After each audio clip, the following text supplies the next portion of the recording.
Hello friends, good morning and good morning to all of you and welcome to my channel exam यात्रा।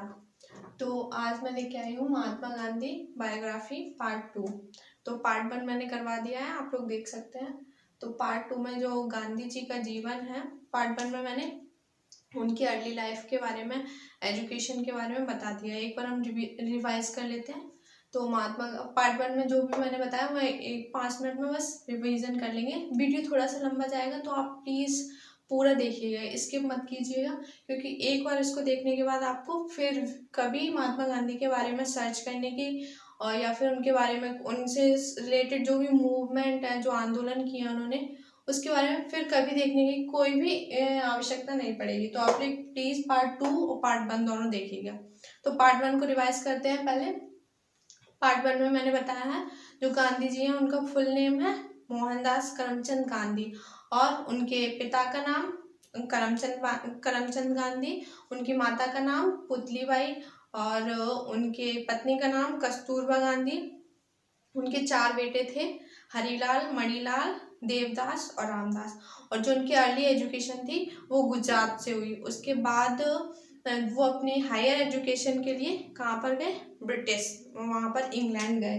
तो 1888 में, कब? 1888 में वो कहाँ पर गए? इंग्लैंड। सेकेंड पार्ट 2 का मोटिव, बेसिकली इसका मोटिव वही है, उनके आंदोलनों से आप लोगों को अवगत कराना। जो स्वतंत्रता प्राप्ति के लिए जो उन्होंने अपनी पढ़ाई करने के बाद जब वो वापस आए, जो भी उन्होंने मूवमेंट किया वो सारे पार्ट 2 में आप लोगों को देखने को मिलेंगे। तो सबसे पहले वो 1888 में कहाँ पर गए? इंग्लैंड गए अपनी पढ़ाई करने के लिए। तो किसकी पढ़ाई करने के लिए गए थे? वो बैरिस्टर की पढ़ाई करने के लिए गए थे। वकालत पढ़ने के लिए गए थे 1888 ईस्वी में। उसके बाद 3 साल का अपना कोर्स या फिर अपनी स्टडी पूरी करने के बाद वो 1891 में कहाँ आए? भारत वापस आए। बेसिकली इसको याद नहीं रखते हैं लोग कि गांधी जी भारत वापस कब आए। आगे इसके आगे एक और सन दी जाएगी, उसको याद किया जाता है कि गांधी जी वापस कब आए। तो 1891 में गांधी जी अपनी पढ़ाई पूरी करने के बाद कहाँ से? इंग्लैंड से वापस आए। तब बेसिकली बताया मैंने, जो गांधी जी हैं वो गुजरात से बिलोंग करते हैं। तो गांधी जी कहाँ से? गुजरात से हैं। तो उस समय जब वो यहाँ अपने घर वापस आ गए थे तो गुजरात के एक व्यापारी हैं जिनका नाम दादा अब्दुल्ला है। उनका केस, उन्हें कोई प्रॉब्लम थी, उन्होंने केस किया हुआ था। तो उनका केस लड़ने के लिए गांधी जी कहाँ पर? 1893 में गांधी जी कहाँ गए? दक्षिण अफ्रीका। कहाँ गए? दक्षिण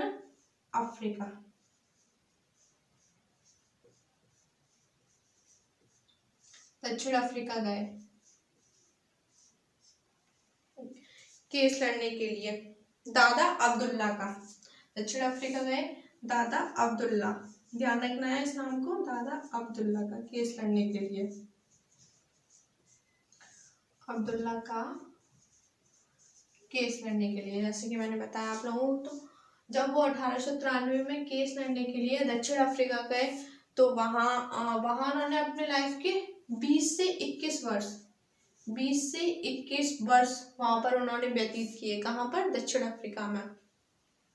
आप लोगों को एक इंसिडेंट याद होगा जो काफी फेमस है उनके बारे में। गांधी जी जब दक्षिण अफ्रीका में थे तब वो एक बार ट्रेन में सफर कर रहे थे, ट्रेन से कहीं जा रहे थे। तभी आप लोगों ने नाम सुना होगा दक्षिण अफ्रीका के 2 शहर हैं, प्रिटोरिया जो उसकी राजधानी भी है। प्रिटोरिया से किसी दूसरे स्थान के लिए जा रहे थे। तभी रास्ते में एक स्थान पड़ता है पिट्सबर्ग।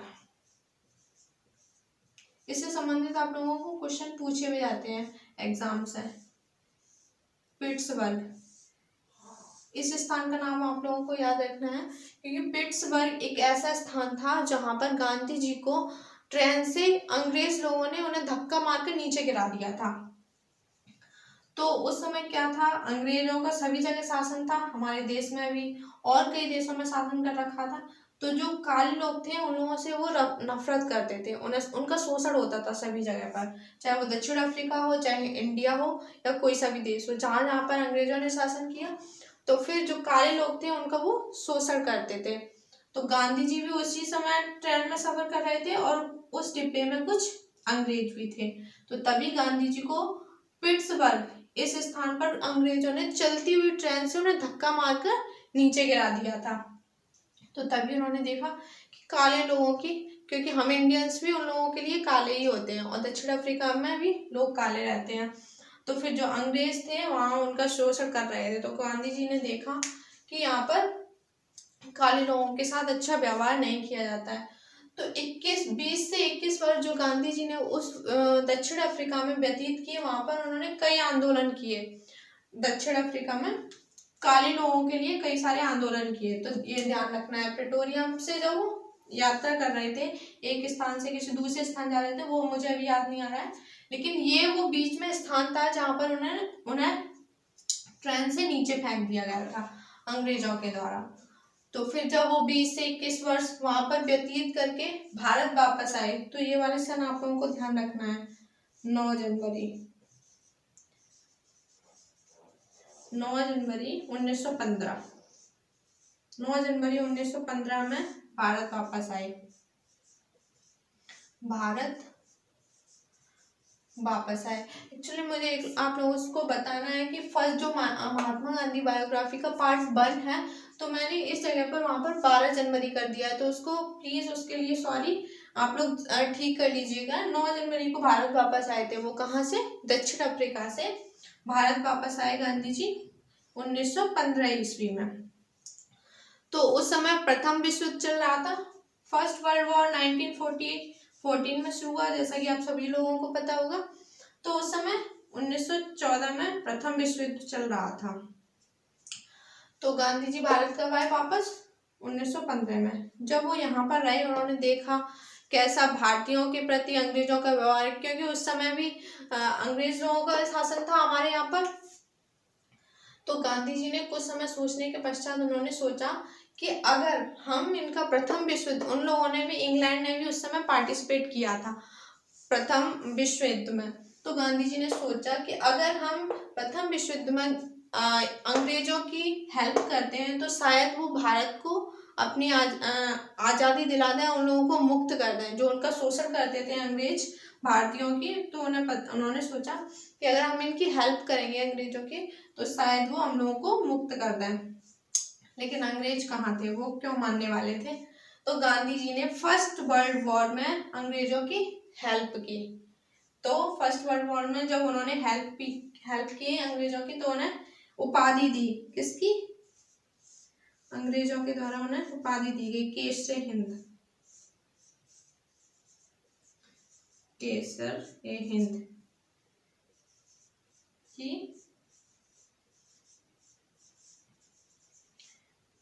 उपाधि दी गई।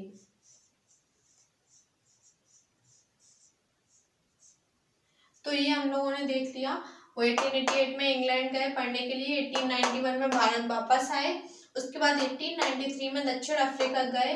किसके लिए दक्षिण अफ्रीका गए, ये भी एक की पॉइंट है, ध्यान रखना है, अक्सर पूछ लेते हैं। तो दादा अब्दुल्ला नाम के एक व्यापारी थे गुजरात के, उनका केस लड़ने के लिए गांधी जी कहाँ गए? दक्षिण अफ्रीका गए। तो वहां उन्होंने अपनी लाइफ के कितने 21 ईयर स्पेंड की। 20 से 21 वर्ष व्यतीत करने के बाद वो भारत वापस आए। कब आए? इसको ध्यान रखना है, 9 जनवरी भारत वापस आए। इस दिन क्या मनाया जाता है? प्रवासी दिवस। प्रवासी दिवस हमारे यहाँ पे 9 जनवरी को प्रवासी दिवस मनाया जाता है, जब गांधी जी भारत वापस आए थे। तो 9 जनवरी 1915 में भारत वापस आए। उसके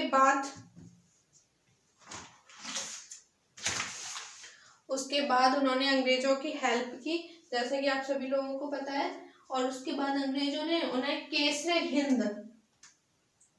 केसर हिंद की उपाधि दी। तो जो आपका पार्ट 2 का वीडियो है वो एक्चुअली अभी से शुरू होगा।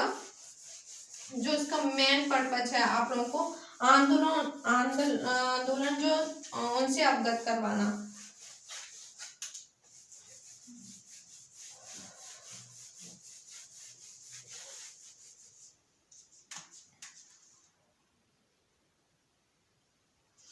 तो मैंने आप लोगों को बताया जो गांधी जी के द्वारा किए गए आंदोलन थे उनमें पहला है चंपारण किसान आंदोलन।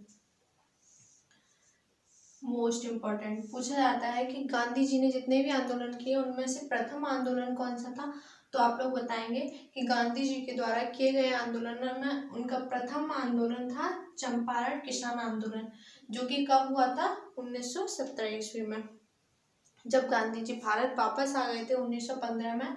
उसके बाद उन्होंने 1915 या 16 में एक साबरमती आश्रम की स्थापना की, इसको ध्यान रखना है। उसके बाद चंपारण किसान आंदोलन, तो इसके बारे में मैं आप लोगों को डिटेल में बताऊंगी। क्या है चंपारण किसान आंदोलन? चंपारण एक जगह का नाम है जो कि बिहार में पड़ता है। तो उस समय आप सभी लोगों को पता है 1914-15 में हमारे यहाँ पे अंग्रेजों का शासन था और अंग्रेजों द्वारा काफी शोषण किया जा रहा था हम भारतवासियों का। तो जो चंपारण है वहाँ के किसानों के द्वारा, ये बेसिकली जो वहाँ के किसानों के द्वारा आंदोलन किया गया है। तो इसमें क्या हुआ, जो चंपारण के किसान थे वो गांधी जी के पास आए। क्यों आए थे? क्योंकि जो वहाँ की जो भूमि थी, जो वहाँ का एरिया था, तो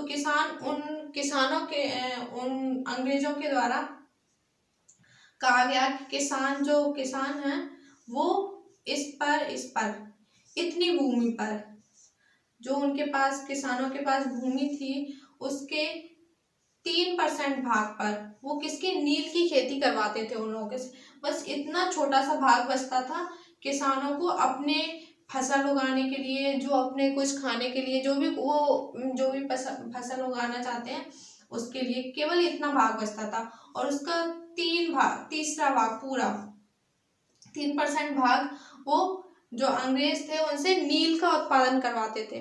तो वो काफी शोषण हो रहा था उस समय किसानों का। तो इस समय जो किसानों के द्वारा गांधी जी से कहा गया कि वो उनकी सहायता चाहते हैं, और काफी जब वो ये नील के उत्पादन के लिए कहा गया किसानों से, और उनके ऊपर कम से कम 42 से ज्यादा कर लगाए रखे थे। किन्होंने? अंग्रेज लोगों ने किसानों के ऊपर 42 से ज्यादा कर लगा दिए थे और अधिक से अधिक नील का उत्पादन करवाया जा रहा था। नील तो वो ले ही लेते थे, जो उनकी कृषि की उपज थी उसमें से भी उन्हें 42 तरह के कर्ज देने पड़ते थे। तो वो कहाँ से लाते? तो उस समय किसानों का काफी शोषण हो रहा था। तो चंपारण के किसानों में से एक किसान का नाम आता है राजकुमार शुक्ल, जो उस समय उस इलाके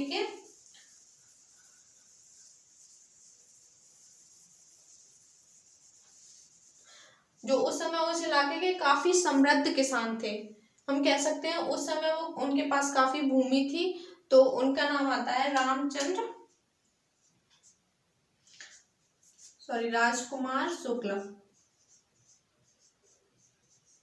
राजकुमार शुक्ल।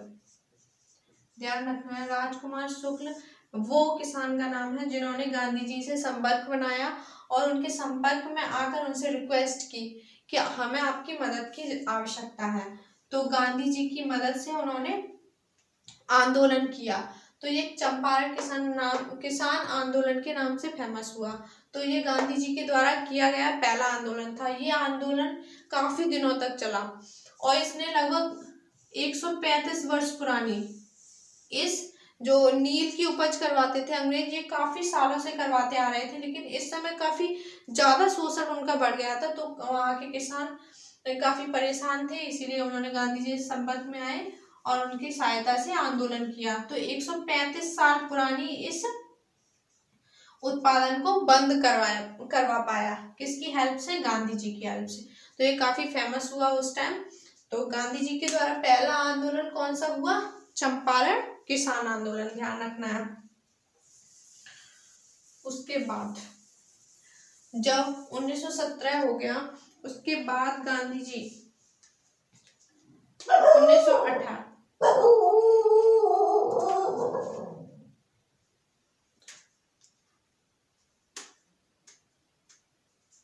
फ्रेंड्स, जैसा कि मैंने आप लोगों को बताया कि प्रथम आंदोलन चंपारण किसान आंदोलन था, जो कि चंपारण के किसानों के द्वारा किया गया था गांधी जी की सहायता से। उसके बाद दूसरा आंदोलन किया गया है खेड़ा सत्याग्रह, जो कि कब हुआ? 22 मार्च 1918 ईस्वी में। जस्ट इसके बाद 1917, इसके बाद इस वाले में हुआ आंदोलन। तो ये भी किससे? किसानों से ही संबंधित था। खेड़ा एक स्थान का नाम है जो कि गुजरात में पड़ता है। तो यहाँ के किसान भी अंग्रेजों के शोषण से काफी परेशान थे। अंग्रेजों के द्वारा काफी ज्यादा मात्रा में कर लगाया जा रहा था, कर वसूला जा रहा था उनसे। तो फिर उन लोगों ने वो भी गांधी जी के संपर्क, जैसे ही ये वाला आंदोलन उनका सफल हुआ चंपारण के किसानों का, तो फिर खेड़ा के किसानों ने भी निश्चय किया कि हम भी, हमारे ऊपर भी जो कर लगाया जा रहा है उसके खिलाफ हम आवाज उठाएंगे और आंदोलन करेंगे गांधी जी की सहायता से। तो खेड़ा गुजरात के एक स्थान का नाम है खेड़ा। तो यहाँ के जो किसान थे उन्होंने गांधी जी की सहायता से सत्याग्रह किया और 22 मार्च 1918 ईस्वी में लगभग वो भी सफल ही रहा। उसके बाद था अहमदाबाद मिल हड़ताल। ये सारे जो आंदोलन हैं वो केवल मैंने वो लिखे हैं। वैसे गांधी जी ने पार्टिसिपेट तो स्वतंत्रता प्राप्ति के लिए काफी सारे आंदोलन किए थे, लेकिन ये मैंने वही लिखे हैं जिसमें गांधी जी की महत्वपूर्ण भूमिका थी, वो मैन रहे हैं इन आंदोलनों में। उसके बाद उन्होंने अहमदाबाद मिल हड़ताल करवाई। जो इसमें क्या था, इसकी क्या स्टोरी है मैं आप लोगों को बताती हूँ कि 1917 का टाइम था, 1917-18 का टाइम था। तभी वहां पर अहमदाबाद में एक प्लेग नाम की बीमारी फैली हुई थी। तो जो वहाँ के किसान, वहाँ के जो वर्कर थे, इसमें काम करने वाले वर्कर थे, तो उन लोगों को बोनस दिया जाता था हर बार। लेकिन जब वो प्लेग नाम की बीमारी फैली और उसी वर्ष उस बोनस को समाप्त कर दिया गया। तो फिर जो वहाँ के वर्कर्स थे वो काफी परेशान थे, और वैसे भी तो हर समय अंग्रेजों के द्वारा शोषण किया ही जाता रहा है। तो फिर उनका बोनस भी बंद कर दिया गया। तो फिर उसके बाद उन लोगों ने गांधी जी के संपर्क में आए और उन लोगों ने अहमदाबाद मिल हड़ताल की और उसके बाद काफी परसेंट उन लोगों को बोनस भी दिया गया था। नेक्स्ट 1918 के बाद अब आता है रॉलेट एक्ट। रॉलेट एक्ट क्यों पारित किया गया? इसकी वजह यही थी कि काफी, जैसे ही जब से गांधी जी आए थे तब से आंदोलन पर आंदोलन होते ही जा रहे थे। तो फिर 1917 में आंदोलन हुआ। 1918 में लगभग पूरे देश में कहीं ना कहीं जो किसान परेशान थे उन्हें एक सहारा सा मिल गया था गांधी जी के आने से। तो गांधी जी की सहायता से वो आंदोलन करते थे और कई हद तक उनकी बातें भी मानी जा रही थी, क्योंकि हम भारतीयों का देश था, तो हम लोग काफी ज्यादा जनसंख्या में चाहते कुछ करना हो तो उनका सहयोग नहीं करेंगे। अंग्रेजों का तो कैसे काम चल पाता उन लोगों का। तो उन्हें कहीं ना कहीं हम लोगों की शर्तें, भले ही आधी अधूरी शर्तें माननी पड़ती लेकिन माननी पड़ जाती। तो फिर उस कारण उन लोगों ने एक रॉलेट एक्ट पारित किया।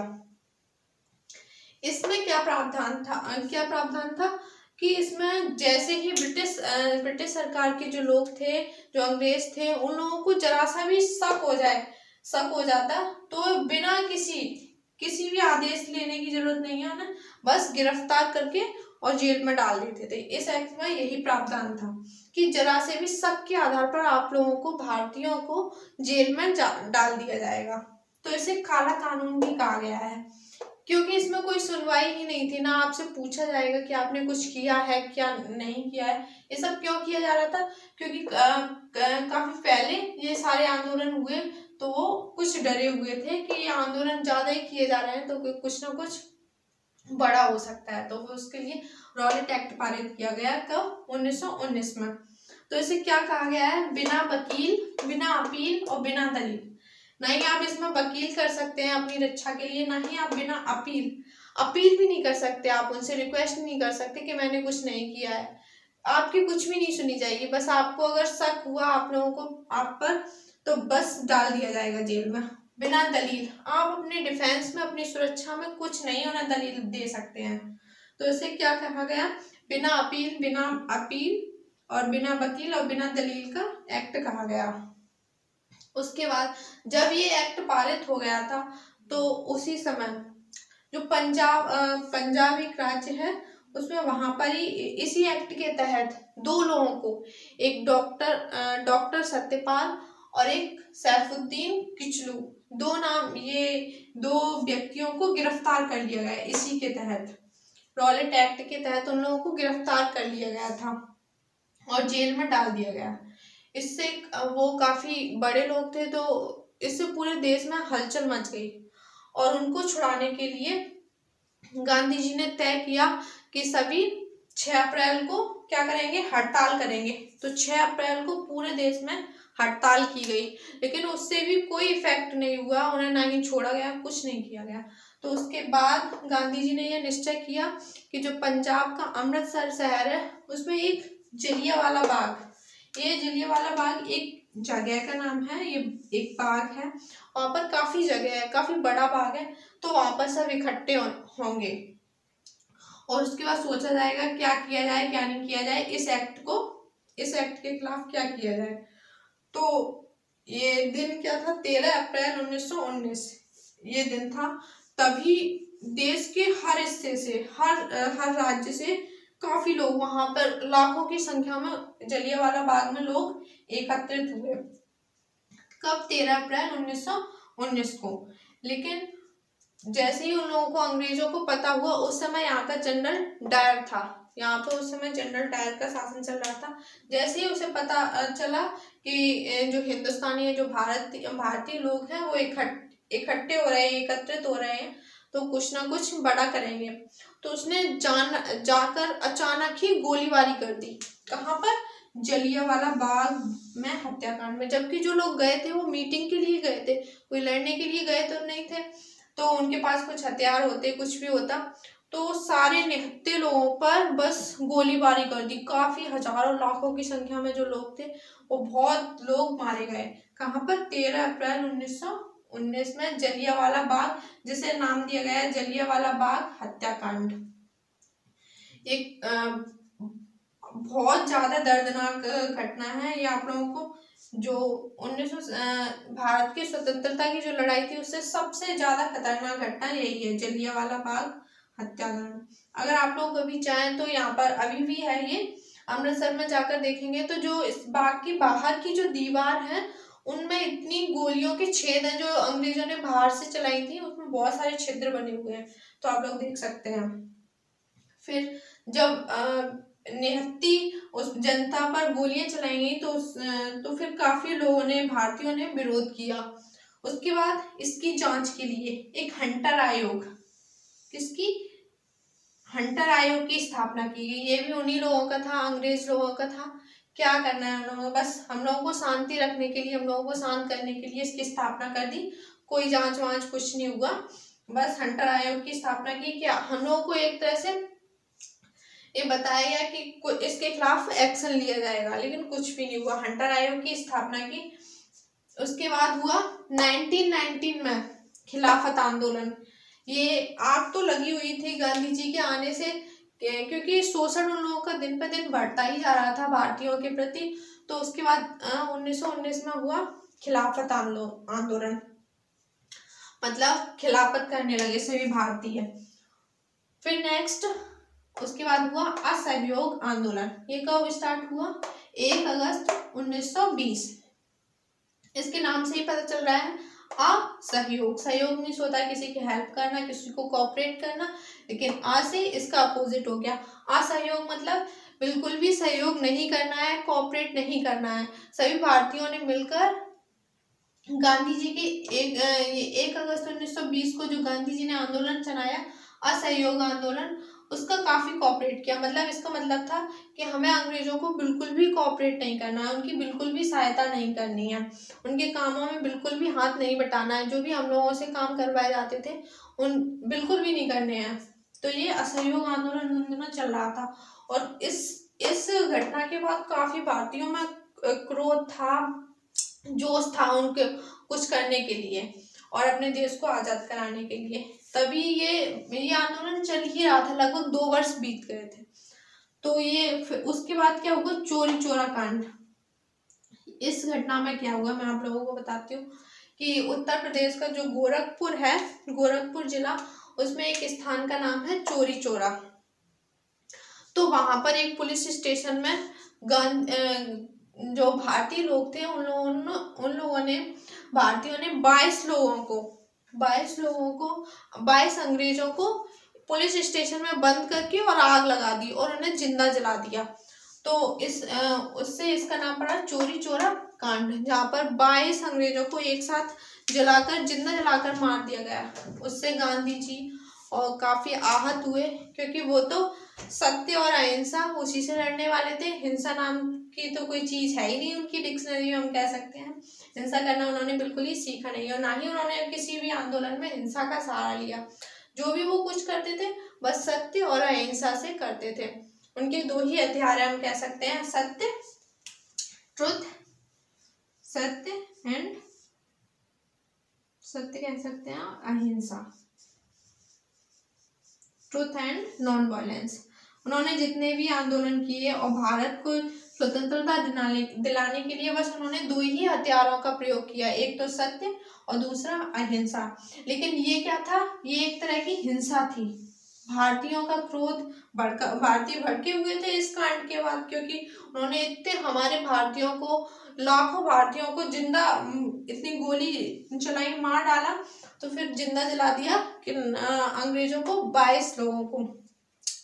उसके बाद असहयोग आंदोलन को स्थगित कर दिया गया, कह सकते हैं एक तरह से बंद कर दिया गया। गांधी जी ने असहयोग आंदोलन को उसी समय समाप्त कर दिया गया। जैसे ही 5 फरवरी 1922 को यह घटना हुई, तो 12 फरवरी 1922 को असहयोग आंदोलन बंद कर दिया गया। लेकिन उस समय जो गांधी जी के सहयोगी थे, जैसे कि जवाहरलाल नेहरू, मोतीलाल नेहरू और काफी लोग थे, तो उन लोगों को ये पसंद नहीं आया, क्योंकि अंग्रेज भी हमारे साथ अत्याचार कर रहे थे लेकिन हम लोगों ने कर दिया। तो लेकिन गांधी जी ने इसलिए असहयोग आंदोलन को वापस ले लिया। लेकिन जवाहरलाल नेहरू को ये बिल्कुल भी पसंद नहीं आया। तो फिर 1923 ईस्वी में, कब, 1923 ईस्वी में जवाहरलाल नेहरू नहीं, मोतीलाल नेहरू है, मोतीलाल नेहरू 1923 ईस्वी में गांधी जी से अलग हटकर सी.आर. दास और मोतीलाल नेहरू 2 लोगों ने मिलकर एक स्वराज्य पार्टी की स्थापना की। किसकी स्थापना की? 1923 में। ये क्वेश्चन काफी आता है तो ध्यान रखना है। 1923 में सी.आर. दास ने और मोतीलाल नेहरू ने स्वराज्य पार्टी की अपनी अलग एक पार्टी बनाई और उसकी स्थापना की। उसके बाद 12 मार्च 1930 में क्या हुआ? सविनय अवज्ञा आंदोलन। 1922 में इसको बंद कर दिया। 1930 में फिर गांधी जी ने चलाया सविनय अवज्ञा आंदोलन। जैसा कि आप इसके नाम से ही जान सकते हैं, सविनय मतलब अनुनय विनय से, और अवज्ञा मतलब आज्ञा का पालन नहीं करना है, बिल्कुल भी उनकी आज्ञा नहीं माननी है। आंदोलन मतलब इनका, जैसे असहयोग आंदोलन था, उनका कोऑपरेट नहीं करना है। इसमें उनकी जो आज्ञा थी उसको बिल्कुल भी नहीं मानना है, जो वो कहेंगे उसके अपोजिट किया जाएगा। पहले जो नमक बनाने का अधिकार था वो सिर्फ अंग्रेजी लोगों को था, अंग्रेज ही केवल नमक बनाते थे। तो इस आंदोलन की शुरुआत गांधी जी ने इस ही अवज्ञा से की। तो उन्होंने कहा केवल नमक बनाने का अधिकार अंग्रेजों को है, तो इसकी हम अवज्ञा करेंगे। तो गांधी जी ने दांडी मार्च की, आप लोगों ने सुना होगा, गांधी जी ने दांडी मार्च की। इसमें क्या हुआ, जो गांधी जी के अनुयायी थे, उनके फॉलोअर्स थे, जो उनके साथ रहते थे, कह सकते हैं उनके चेले चपाटे, और गांधी जी के जो साथ रहने वाले लोग थे 78 लोग, उनके साथ 78 अनुयायी अपने 78 अनुयायियों के साथ गांधी जी ने कहां से दांडी मार्च शुरू की? साबरमती आश्रम से। साबरमती आश्रम से कई कई कोस दूर समुद्र तट पर, गुजरात के